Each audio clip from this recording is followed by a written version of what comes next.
So, this is the Temple of Silence. I've heard the Nagarjanites mention it in passing, but I never imagined it would be this big. It's colossal. I thought the temple moved to the rainforest ages ago. When did they scamper back into the desert? I don't know. This plan sounds a little too risky for my liking. Even in King Deshret's day, this was experimental technology. We have no idea what could happen if we activate it. Well, unless you know of another viable alternative for the Akasha terminal, I'm afraid this is our only option. The plan is sound, and the risks are manageable. However, if we are to proceed, we must act quickly. The scale of this project is enormous. Even with Carvey, Faruzan, and every other scholar of mechanics working on it full-time, the proposed modifications won't happen overnight.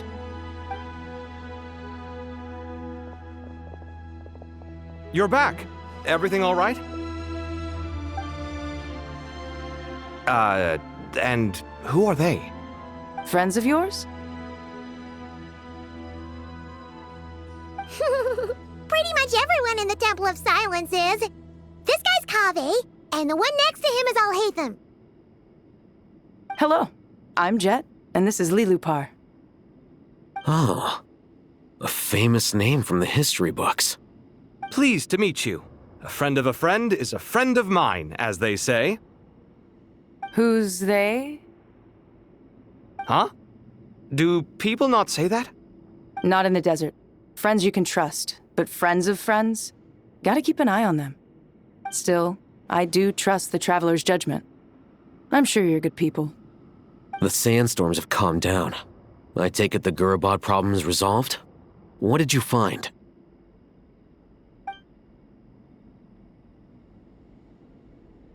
And after getting all smarmy with us, he trapped us there.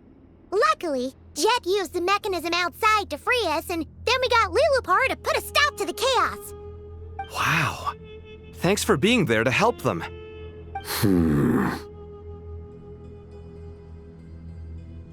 So, this mystery man openly admitted that he was merely a Harbinger's subordinate. Yeah? Is there something weird about that?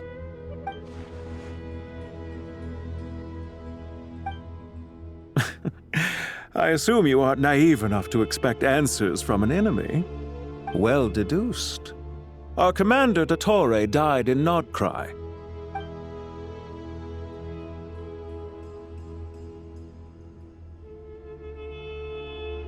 Are you wondering about his true identity? Or do you think there's a big conspiracy behind all this? I wouldn't go as far as to call it a conspiracy. Just the simple fact that having someone to shift the blame on tends to prove useful should trouble come knocking later.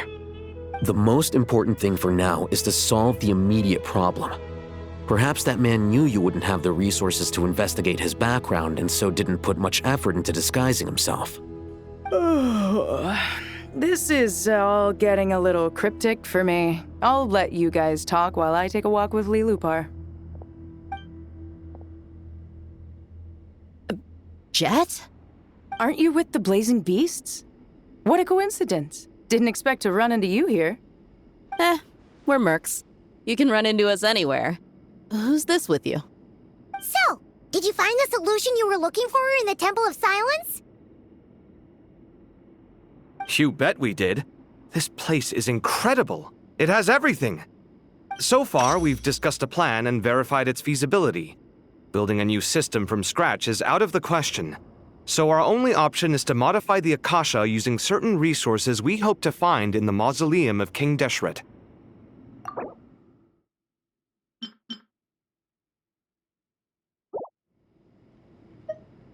According to certain sources in the Temple of Silence, there is a core device in King Deshret's mausoleum known as Aru. Little is known about this device in academic circles, which suggests it was hidden quite effectively. If these sources prove correct, the energy contained within Aru may be sufficient to power our Akasha renovation plan. However, this raises difficult questions regarding technological integration. The sages are still debating it. Yeah, but I'm sure they'll reach a compromise once they've argued it out. The people of the rainforest are always cautious when it comes to desert technology. But times of crisis like this leave us with little choice. Wait, Paimon has a question. Is this the same Aru we've heard of before? It's sealed off, right? Some sort of prison where the Goat King, Ibis King, and Crocodile King are locked up. Well remembered. Yes, that's exactly right.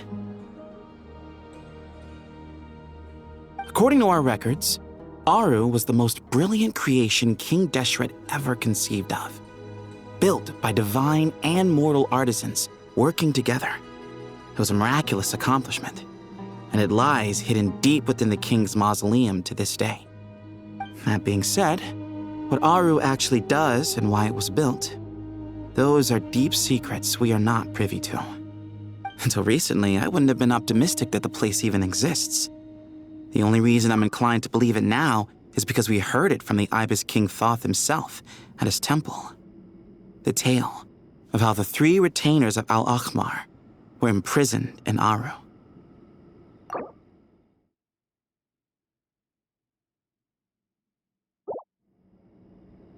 Paimon totally gets that. When Paimon first heard about it, she thought it sounded pretty unbelievable too. Do you guys still remember that? The Ibis King told us they were trapped in Aru and that they had to answer 3 questions to get out. I think I remember. What causes our rise and fall? What obliterates love and hate? And what determines truth and falsehood? Those were the 3 questions, right? Yeah. Oh, if only Nefer were here. She's dealt with the Ibis King before, so she might know more. Oh, Nefer is a friend we met in Notcry. Notcry? Funny. She showed up here earlier. Huh? Yeah. Had another lady with her, too. Both said they knew you. They contacted the sages, claiming they might be able to offer some assistance. Really? They came here to help out? Yes, really. It was just before you got back. One of them said she's made Nodcry her home. If she's the person you were talking about, then... Looks like betting on Aru was the right choice. See? They're right over there. Nicole! Nefer! Why, hello! We're here to help.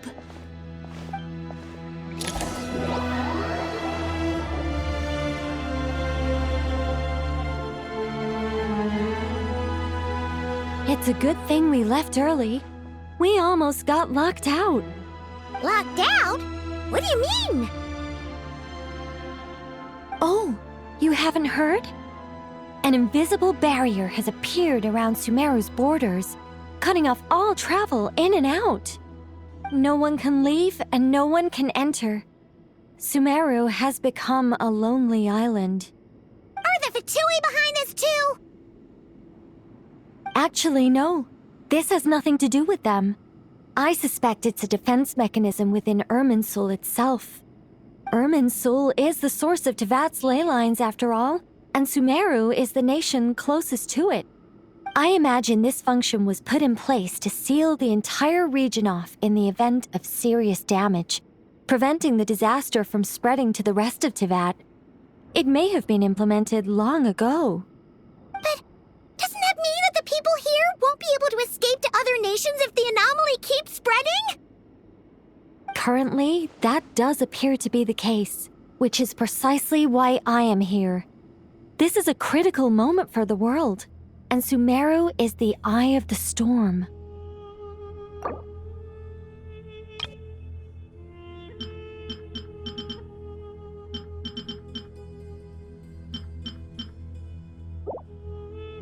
Paimon's surprised you managed to convince her to come back to Sumeru. Indeed. Even for someone of my wisdom and eloquence, this tested my skills to the limit. And why should it concern me that Sumeru's in trouble? Surely you don't think I still have feelings for that place? Judging by your tone, I suppose you don't. Sounds like you don't know much about my past. And here I thought you knew everything. All I know is that the Ibis King is the source of your power. He was quite a prominent moon envoy once upon a time, so I do know a thing or two about him. As for your past, I have ways to learn the full story if I wish to. But everyone has secrets they'd rather keep to themselves, wouldn't you say? I'm glad you see it that way, Miss Nicole. I've chosen to call Nodcry home, which is why I did my part in its hour of need. That doesn't mean world savings become a habit with me. I have no particular desire to play hero in Sumeru, thank you. I understand. Human emotions do not appear and disappear without cause. There is always a reason to be found behind both salvation and destruction. Still, if time has taught me anything, it's that human emotions are often complex and in conflict. That's why people change their minds about things all the time. But that's where we angels come in. Our duty ultimately is to guide people towards their deepest, truest desires and help bring them to fruition. So I wish to hear about your past, because I do not believe you are motivated by hatred alone. And if we still arrive at different conclusions in the end, that's okay.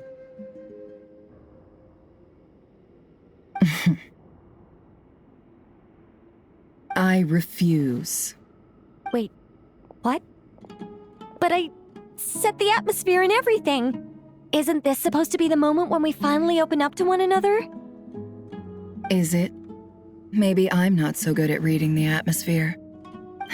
You're right, Nicole. There's more to me than just hatred. Had it consumed me, I'd be left stuck in the past forever, never living in the present. But I don't think that your guidance can change my mind. The all-consuming sands, the bloodshed, both deserved and undeserved. Those old emotions cling to me like a shadow. Do you wish to shake them off? No. I hope to remember them forever. Those emotions and memories shaped me into the person I am today. They'll always be a part of me. In that case, would you like to hear my perspective, at least? Sure. It's not every day you get to hear an angel's opinion. A long, long time ago, when the angels still walked freely upon the earth, I found life tedious. Monotonous work, lukewarm relationships. Things weren't nearly as interesting as they are now.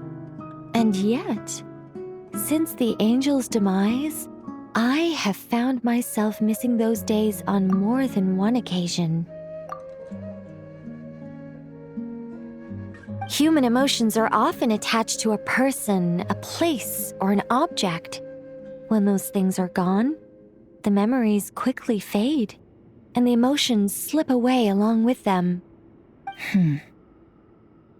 If Sumeru were destroyed, both rainforest and desert would be no more.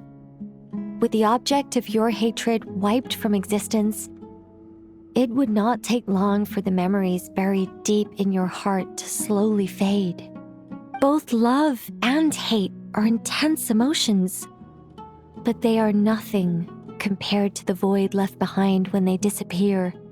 Most sophisticated, Miss Nicole. But anyone focused on the future could only ever applaud the destruction of the things they hate. Still, I'm a special case. Someone once told me that human memory is more selective than a Mora-hungry merchant choosing between customers. We all need a reality check once in a while, so we don't forget the truth. As much as I dislike Sumeru, this is no way for it to perish. All right, you win. I'll help you out a little, but I won't work for free. How much will you need? You're not gonna milk this for all it's worth, are you? What do you think? I'll be upfront with you. I don't have much more on me. If that's what you need, I could borrow some from Alice. Or perhaps I could pay in sculptures. The ones I carve are actually worth quite a lot. Just cover my travel expenses. Huh? Is that all? That's all. Given all the people I owe favors to, I can just about justify a trip to Sumeru. Yehoda! Here, boss! What do you need? I'm going back to Sumeru for a while. While I'm away, you'll be in charge of the curatorium. Me? I'm in charge? Whoa! Don't worry, boss. You can count on me! And that was how the ingenious Angel Nicole brought you the perfect person for the job in your hour of need. Hip hip hooray! That was far more detailed than necessary. Not lacking in embellishment either. I never thought I'd return. Especially not the desert. But life doesn't always go as planned, I suppose. What's Candace up to? I don't think I've seen her yet. She is still taking care of things in our village. Should be joining us before too long.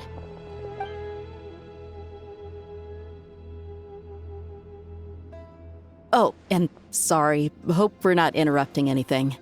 We have some good news, though. We're planning to go to the mausoleum of King Deshret to look for the legendary Aru, then use it to try and restore the Akasha system. According to records in the Temple of Silence, the mausoleum houses something called Aru's Chute, which can be used to establish connection with Aru. We still have some time before we leave, so there's no rush. By the way, who are these two new faces? Just call me Nefer. I'm based in Nodcry. Did I hear you mention Aru? Correct. Well, I happen to have a connection with one of the 3 retainers imprisoned inside, the Ibis King. I'm here to get things done, so if you don't mind, I think I should come with you. That sounds perfect. Miss Nefer, are you from the desert by any chance? Why do you ask? I don't know. There's a familiar air about you. Plus, you mentioned Candace. Sorry, I don't mean to pry. It was just a random thought. I'm Dia, an Eremite mercenary. My work usually keeps me out in the desert. I'm on good terms with Dory, and she's mentioned you all before. It's nice to finally put faces to the names. However, my associate here is probably less well acquainted with you. Why don't you all introduce yourselves? Actually, I'm a little better acquainted than you might think. Huh? Huh. Are my eyes playing tricks on me? It looked like you spoke without moving your mouth. Ventriloquism. I have heard tell of it before. What is it, Kale? It's you! You're the voice who's been speaking in my head, aren't you? You encouraged me to report my dreams to the Dendro Archon, and got me to recite that magic prayer. Mm-hmm. I have many titles, but let's go with the most pertinent one. I am Nicole Rain, an angel who has lived since ancient times. An angel? Sounds like a big deal, but, what exactly is an angel? Oh, Well, we're a rather long-living race of beings. Not gods, technically, but we can still tell you a lot of stories from ancient history. Yep, and she's also an amazing sculptor. You could say she's a real creative type. Well, ma'am, if both the Traveler and Paimon give you rave reviews, you must be pretty impressive. Oh, please don't call me ma'am. I find it so awkward when people get too formal with me. Just relax and be yourselves. No need to be nervous. Miss Nicole, if it's okay, could I ask you a few questions? Yes, you may. I can see your heart is filled with confusion, and you are desperate for answers. I also know which questions you want to ask me. Why did you dream of Sumeru City in disarray? Why did those verses soothe the Jinn only when recited by you? I can guide you to the truth, but it involves a personal secret of yours. I'd prefer to speak with you alone, if possible.